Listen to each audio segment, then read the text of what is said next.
Hello, Emily here. I'm a certified sustainability expert with a master's in leadership for sustainable development. And I'm happy to come your way with this presentation. So, this series is about the Audacious Swan Diva series on the kingdom feminist perspective on leadership. So, without much ado, I just want to start and go straight into today's presentation. Today, we are looking at two interesting people or set of people in the Bible from a biblical perspective, and these people are Pilate's wife in the Bible, and also the daughters of Zelophehad. Daughters of Zelophehad. So these are the people I'm going to zoom into and talk about and make a correlation with their feminist movement and their roles they played in leadership and how they actually have a direct bearing and correlation with modern day sustainability and sustainable development, and of course in feminist movement if in detail.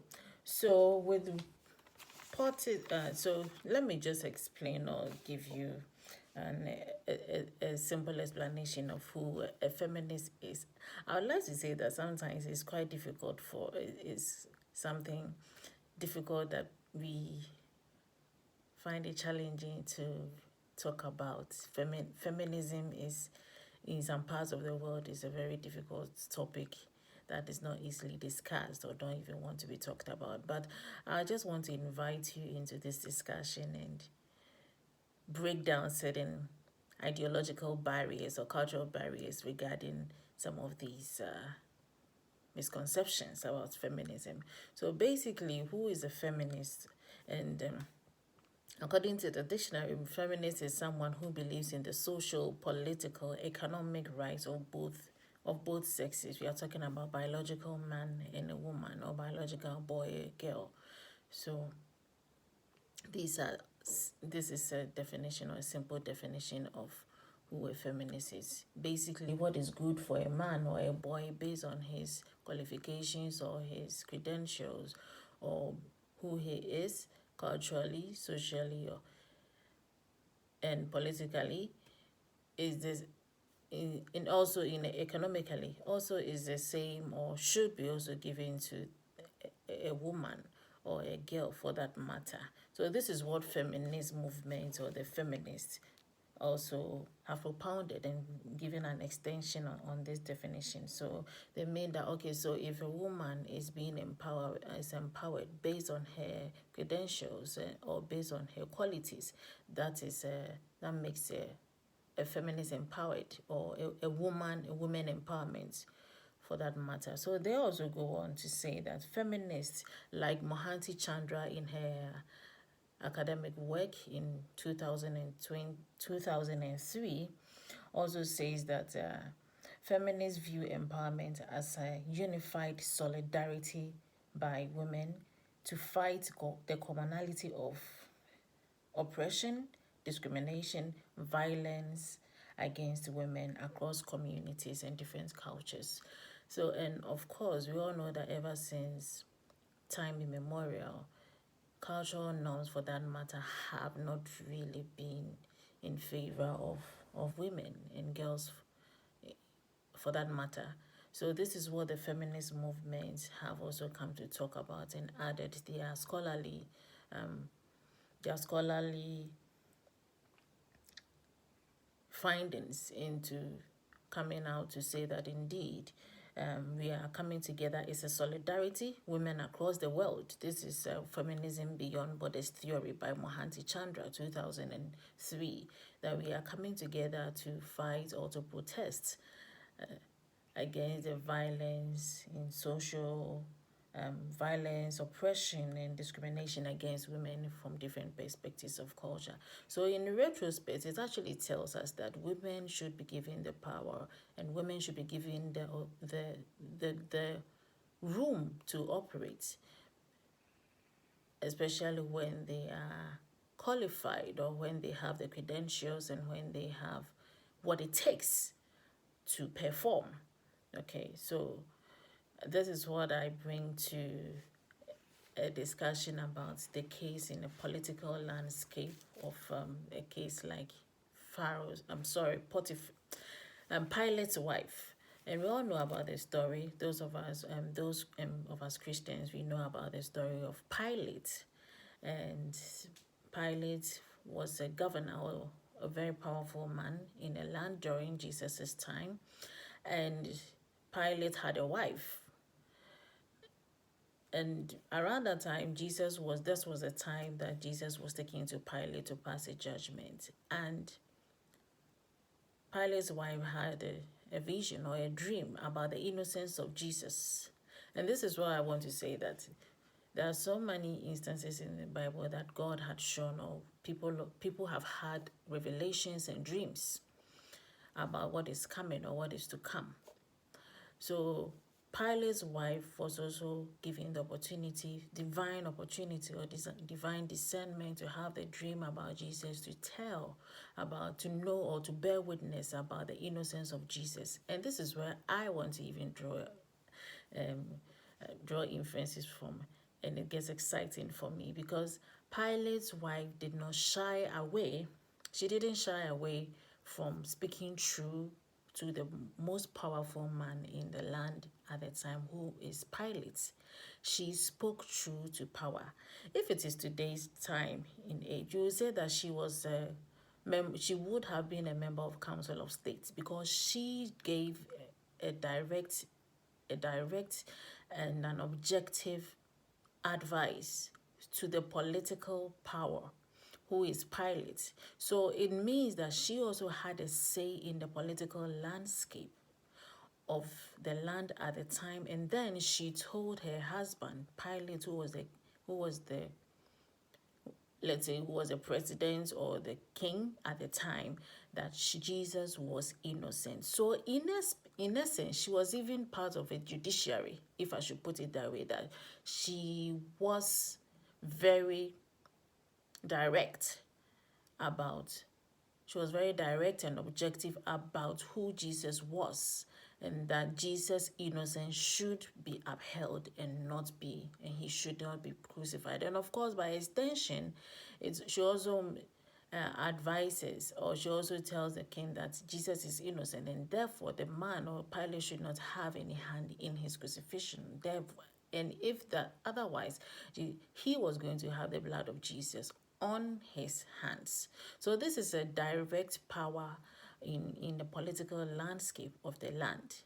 So in modern day time, if we say that women, this is gender equity SDG 5, that women, if a woman has the discernment and she has the qualifications and she is credited or credible to be able to lead the political landscape of a land, she has to be heard and she has to be given that opportunity to function in that area of qualification. So in that case, I would like to just end it here and take another instance of a very dynamic group of women that I find really, really audacious. I call them the audacious Swan Diva of their time. They were able to change the cultural and political, economic, they were able to change the cultural, economic, social, and let's say political landscape of the time in Israel. So let's look at these women, or the daughters of Zelophehad. And they are the revolutionary leaders in inheritance in the Bible.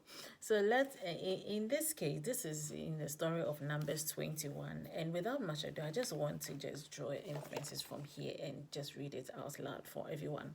So they say, or the Bible says, that the daughters, Numbers 27, the daughters of Zelophehad, son of Hephath, the son of Gilead, the son of Micah, and of Manasseh, belonged to the clans of Manasseh, son of Joseph. The names of the daughters were Mahlah, Noah, Hoglah, Milcah, Tezah. These women approached the entrance of the tent of meeting and stood before Moses. They launched a demonstration. Modern day demonstration. They launched a demonstration and appeared and approached the tent of meeting and stood before Moses, Eleazar, the prince, and the leaders of the whole assembly. This is not an easy. This wasn't a joke. They were determined in their movement. They just moved swiftly. They demonstrated, and they approached these leaders of the land. And then they said, "Our father died in the desert. He was not among Korah's followers who banded together against the Lord, but he died for his own sin and left no sons." Interesting. Why should our father's name disappear from his clan? Because he has no sons? Give us property among our father's relatives. So it means that when their father died, their father was wealthy and he left the properties. And his father's relatives, uncles for that matter, took over these properties. And then Moses brought their case before the Lord. And the Lord said to him, this is interesting. The Lord said to him, "What Zelophehad's daughters are saying is right. You must certainly give them property as inheritance among their father's relatives, and turn their father's inheritance over to them." Interesting. God is a God of just. He's a just God. Turn their father's property or their father's inheritance over to them. Say to the Israelites, if a man dies, this is what the Lord is saying.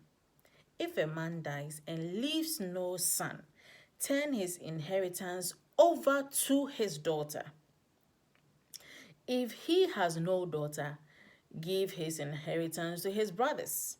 If he has no brothers, give his inheritance to his father's brothers.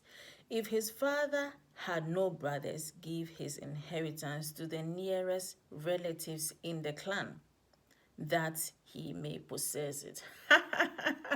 Wow, interesting.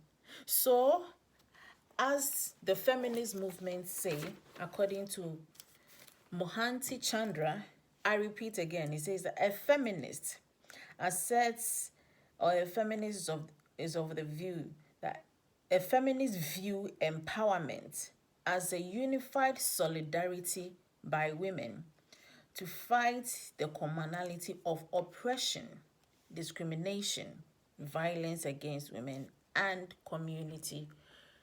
violence against women across communities and different cultures.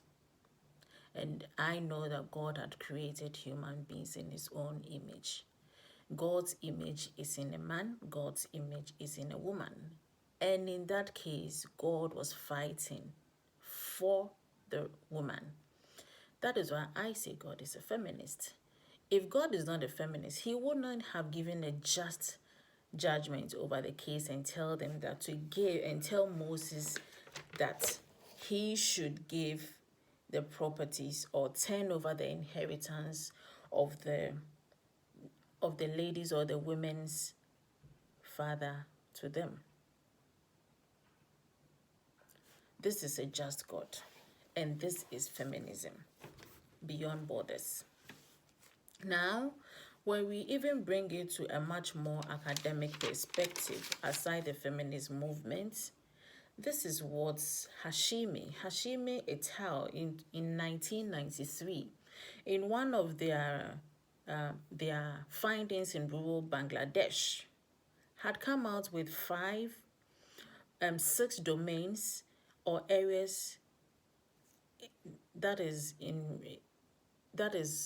in correlation with economic empowerment of women.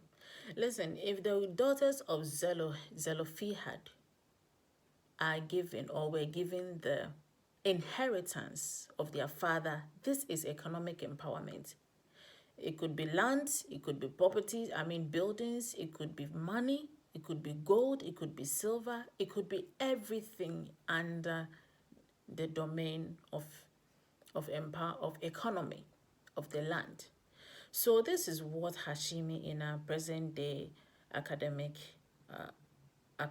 landscape also say, that the sense of self and vision of a future. 1. 2. Mobility and visibility. The women demonstrated. They marched to the temple and stood before Moses and the other leaders at the time. 3. Ability to earn a living. Yes, if they had the properties, then they could choose to do whatever they wanted to do with the properties. Maybe they could rent them out, they could sell them, they could farm on it, they could do anything that would generate income for them and for them to earn a living. And of course, even live on the property. 4. Decision-making power in the household. 5. Ability to interact effectively in public. Yes, these women were very empowered because they approached the leaders of the land, they approached Moses, and then they were very articulate about their challenges and about the problem, about the cultural dysfunction at the time that was biased against them. So they were very confident and audacious in their rendition of their problems that were being faced. 5. 6. Participation in non-family groups. Yes. So these are 6 domains that Hasheimi et al. In 1993 have propounded, and they came up with. This is a real life findings in rural Bangladesh in 1993. This is our modern day economy for women in rural Bangladesh. Now, they also go on to indicate or set up some indicators of an empowered woman. So now let's hear it for them. They say, 1, economic security. We go again. That the Lord told Moses, turn over the inheritance of their father to the daughters of Zelophehad. And the Lord is going on to say in the Bible and saying that, look, say to the Israelites, I believe the Israelites at the time was very patriarchal. I'm not against men. No, I love men. In fact, men have helped me to I've had so many support from the male gender because they are all feminists. And now listen, this is what the Lord is saying. Say to the Israelites, if a man dies and leaves no son, turn his inheritance over to his daughter. So if it means that at the time, if the man had sons, of course you will give the son was entitled, as a firstborn son was entitled to the properties. But if the man didn't have any son, then the inheritance should be handed over to the daughters. And if he has no daughters, if he has them, you must turn the inheritance to their father's relatives. My family has a lot of women, and for my mother's line, we have, of course, we also have more. We have more girls than more boys, and coincidentally, we women, the first 2 are women. Okay, so it means that, assuming, this is also something that is saying that God respects the position of women in the family line, nuclear or even in the extended family line. God respects the position of women. That is why I still say that God is a feminist. And speaking from an audacious Swan Diva perspective on kingdom leadership and feminism. This is what I stand by, and I'll go on to tell about the indicators of the empowered woman from the findings of Hasheimi et al. In rural Bangladesh in the year 1993. This has got to do with economic empowerment of women, which has a direct correlation or impact on social, cultural, and political well-being of women. So one, they say economic security. 2, ability to purchase or to make small purchases. 3, ability to make large purchases. 4, involvement in major decision making. 5, relative freedom from family domination. Relative freedom from family domination. Number 6, political and legal awareness. 7, participation in public protests and political campaigning. Let's take the last ones. Relative freedom from family domination, political and legal awareness, participation in public protest and political campaigning.